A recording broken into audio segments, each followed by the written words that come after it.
సంఘం తీవ్ర ఆగ్రహం వ్యక్తం చేసింది. డెకాయిట్ జగన్మోహన్ రెడ్డికి రోజులు దగ్గర పడ్డాయని మరోసారి నిరూపితమైంది. 5 ఎస్పీల్ని ఒకేసారి లేపేసింది ఈసీ. వాళ్ళతో పాటు ఒక ఐజీని కూడా లేపేసింది. దీంతో పాటు ఐఏఎస్లను కూడా లేపింది. అసలు ఇంతకీ ఎవరా 5 ఎస్పీలు? వీళ్ళ తర్వాత ఎవరిని లేపబోతా ఉంది? తదుపరి డీజీపీ సిఎస్ కూడా ఆ లిస్టులో ఉండబోతా ఉన్నారా? ఏంట కథ కమామి షో అనేది ఈ వీడియోలో వివరించబోయే ముందుగా ఎప్పటి వరకు మన ఛానల్ సబ్స్క్రైబ్ చేయని వాళ్ళు ఖచ్చితంగా సబ్స్క్రైబ్ చేయండి, మరో 10 మందితో చేయించండి. ఇక విషయానికి వస్తే మన 420 ముఖ్యమంత్రి గురించి మనందరికీ తెలుసు. కులం కోసం కొంతమందిని, మతం కోసం కొంతమందిని, డబ్బుతో కొంతమందిని, భయపెట్టి కొంతమందిని, బెదిరించి కొంతమందిని తనకి బానిసత్వం చేయించుకుంటూ తప్పుడు పనుల్లో భాగస్వాములు చేస్తూ ఉన్నాడు.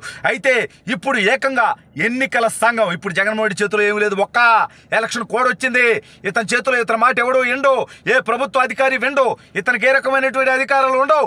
నామకే వాస్తు ముఖ్యమంత్రిగా మాత్రమే ఉంటాడు.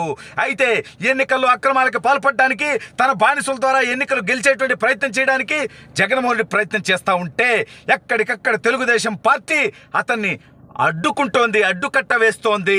అతని తప్పుడు పనుల ఆధారాలతో సహా ఎన్నికల సంఘానికి ఇస్తోంది. ఇప్పుడు ఏకంగా 5 ఎస్పీలు జగన్మోహన్ రెడ్డికి బానిసత్వం చేసినటువంటి ఎస్పీలు ఎవరో ఒకసారి గమనిస్తే, పల్నాడు ఎస్పీ ఒక ఆయన, అక్కడ హత్యలు జరిగితే పట్టదంటాడు. ప్రకాశం ఎస్పీ ఇంకొక ఆయన, అక్కడ హత్యలు జరిగినా పట్టించుకున్నటువంటి వ్యక్తి. అదేవిధంగా నెల్లూరు ఎస్పీ ఈయనొకడు, అనంతపురం ఎస్పీ, అదేవిధంగా చిత్తూరు ఎస్పీ, వీళ్ళంతా కూడా వైఎస్ఆర్ కాంగ్రెస్ పార్టీకి ఊడిగం చేస్తూ జగన్మోహన్ రెడ్డి చెప్పిన తప్పుడు పనుల్లా భాగస్వాములుగా చేసినటువంటి వాళ్ళు. రాబోయే రోజుల్లో ఎన్నికల తర్వాత చేసిన తప్పుడు పనులకి శిక్ష అనుభవిస్తారని చాలామంది అనుకుంటే, ఎన్నికలకు ముందే వీళ్ళని తీసేసి ఎక్కడికో కనీసం వేరే చోట పోస్టింగ్ కూడా ఇవ్వాల. వీళ్ళ స్థానంలో వీళ్ళ కింద అధికారులకి వాళ్ళ యొక్క బాధ్యతలు అప్పచెప్పి పక్కకి వెళ్ళమని సాయంత్రం లోపు 3 అధికారులతో ఒక లిస్టు పంపించమని చెప్పి ఎన్నికల సంఘం వీళ్ళ స్థానంలో ఎవరైతే నియమించడానికి ఎన్నికల సంఘం నిర్ణయం తీసుకుంది. వీళ్ళే కాదు, ఐజీ పాలరాజు, ఈ లేకంగా ఎంత డెకాయిట్ పని అంటే, నరేంద్ర మోడీ గారు హాజరైనటువంటి తెలుగుదేశం, జనసేన, భారతీయ జనతా పార్టీ చిలకలూరుపేట మీటింగ్ విషయంలో కూడా నిర్లక్ష్యంగా వ్యవహరించి అనేక మంది ఆ మీటింగ్స్ ఫెయిల్ అవ్వడానికి ప్రయత్నం చేసి అనేక మందిని ప్రజల్ని ఆపేసి, అదేవిధంగా వాహనాలను క్రమబద్ధీకరించకుండా చేసినటువంటి నీచమైనటువంటి పని ఏకంగా ఎన్నికల సంఘం గమనించింది. ఇంతేకాదు ఐఏఎస్లు కొంతమంది, వీళ్ళు ఐఆర్ఎస్లు అంటూ ఐఆర్ఎస్గా మారిపోయి జగన్మోహన్ రెడ్డికి ఊడిగం చేస్తూ ఉంటే వాళ్ళని కూడా లేపేసినటువంటి పరిస్థితి. వీళ్ళదేముంది నాయన, రేపో మాపో జవహర్ రెడ్డి గారు, ఎవరతను జవహర్ రెడ్డి, ఇంకెందుకు జగన్మోహన్ రెడ్డికే కదా ఊడిగం చేస్తూ ఉన్నాడు. అదేవిధంగా మరొక వ్యక్తి ఎవరు, డీజీపీ, ఎవరయ్యా ఆయన పేరు కూడా గుర్తు రావట్లేదు, ఎవడో ఒకడా చివరిలో తోకే ఉంటుంది తగాడికి, ఎవరు మొత్తానికి ఏదో కసిరెడ్డి రాజేంద్రనాథ్ కాదు, రాజేంద్రనాథ్ రెడ్డి. ఏం అరాచకం, ప్రజాస్వామ్యాన్ని అపహాస్యం చేస్తూ అక్రమ కేసులు పెట్టి, ప్రశ్నించినటువంటి గొంతుల మీద కేసులు పెట్టి వాళ్ళని చిత్రహింసలకు గురి చేయటంలో పాత్ర పోషించాడు. సవంగమన దగ్గర నుంచి ఇతని దాకా.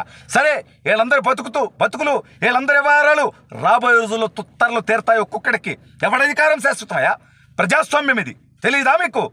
5 సంవత్సరాలకు ఒకసారి ఎన్నికలు జరుగుతాయి. ఎవరి అధికారము శాశ్వతం కాదు. మీరు ప్రజల కోసం పనిచేయాలి.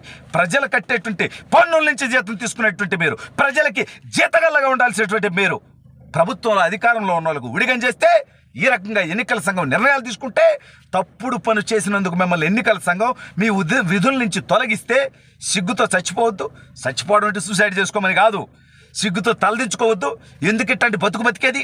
ఐఏఎస్లుగా, ఐపీఎస్లుగా ఉద్యోగాలు తెచ్చుకున్నారంటే ఎంతో కష్టపడి, ఎంతో తెలివితో, మీ కుటుంబ సభ్యులు, మీ తల్లిదండ్రులు మీ మీద ఎన్నో ఆశలతో మిమ్మల్ని ఈ స్థాయికి తీసుకొచ్చుంటే, మీరు కూడా కష్టపడి ఈ స్థాయికి వచ్చుంటే, ఇవాళ అధికారానికి ఊడిగం చేసి అధికార పార్టీ ప్రాపకం కోసం, అధికారంలో ఉన్న వాళ్ళ దగ్గర నుంచి వచ్చేటువంటి డబ్బు కోసం, ప్రమోషన్ల కోసం, లేదంటే కుల గజ్జి కోసం, మత పిచ్చి కోసం తప్పుడు పనులు చేస్తే ఇవాళ ఎన్నికల సంఘం నిర్ణయం తీసుకుంది. రేపో మాపో ఇంకా కీలకమైనటువంటి అధికారులు లేచిపోతారు. ఒక్కటే గుర్తుపెట్టుకోండి, ఎన్నికలు సజావుగా జరగాలి. ప్రజాస్వామ్యం మీలాంటి బానిసల కోసం కాదు ఏర్పాటు చేసింది. ఆ రోజు అంబేద్కర్ గారు, మహాత్మా గాంధీ గారు, జవహర్లాల్ నెహ్రూ గారు, సర్దార్ వల్లభాయ్ పటేల్ గారు, అదేవిధంగా సుభాష్ చంద్రబోస్ గారు, ఎంతోమంది గొప్పవాళ్ళు ఈ దేశం కోసం ప్రాణాలు అర్పించి అదేవిధంగా పోరాటం చేసి స్వతంత్రాన్ని తీసుకొస్తే, ఇలాంటి లుచ్చాలందరూ ఐఏఎస్లు, ఐపీఎస్లుగా మారి తప్పుడు పనులు చేస్తూ ఈ వ్యవస్థల్ని భ్రష్టు పట్టిస్తూ ఈ భారతదేశ ప్రజాస్వామ్యానికి మచ్చ తీసుకొస్తున్నటువంటి వీళ్ళందరినీ కూడా ఎన్నికల సంఘం ఇవాళ నిజంగా జగన్మోహన్ రెడ్డి అనేటువంటి వ్యక్తి ఎట్లా ఉంటాడంటే, ఎన్నికల సంఘం తనకు బానిసత్వం చేయాలి, ఐఏఎస్లు తనకు బానిసత్వం చేయాలి, ఐపీఎస్లు తనకు బానిసత్వం చేయాలి. ఇంతటితో ఆగడు. ఏకంగా న్యాయ వ్యవస్థని ప్రలోభ పెట్టడానికి చూసినటువంటి నీచమైనటువంటి వ్యక్తి, నీచమైన చరిత్ర. ఇవాళ తెలంగాణలో మనం చూస్తూ ఉన్నాం.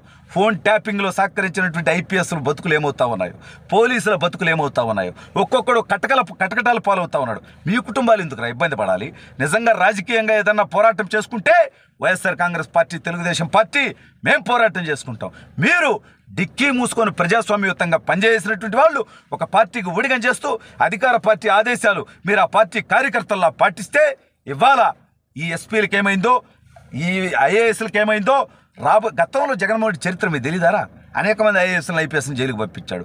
తను నమ్మినటువంటి పారిశ్రామికవేత్తల్ని, వైసీపీ నాయకుల్ని, మంత్రుల్ని, శాసనసభ్యుల్ని జైలుకు పంపించాడు. మరి ఇప్పుడు అతను తప్పుడు పనుల్లో మీరు ప్రత్యక్షంగా పాల్గొన్నారు. ఖచ్చితంగా రేపటి రోజున మీ అందరి మీద ఎంక్వైరీ జరుగుతుంది. జగన్మోహన్ రెడ్డి తప్పులకు సహకరించినటువంటి ప్రతి ఒక్కడూ శిక్షించబడతాడు.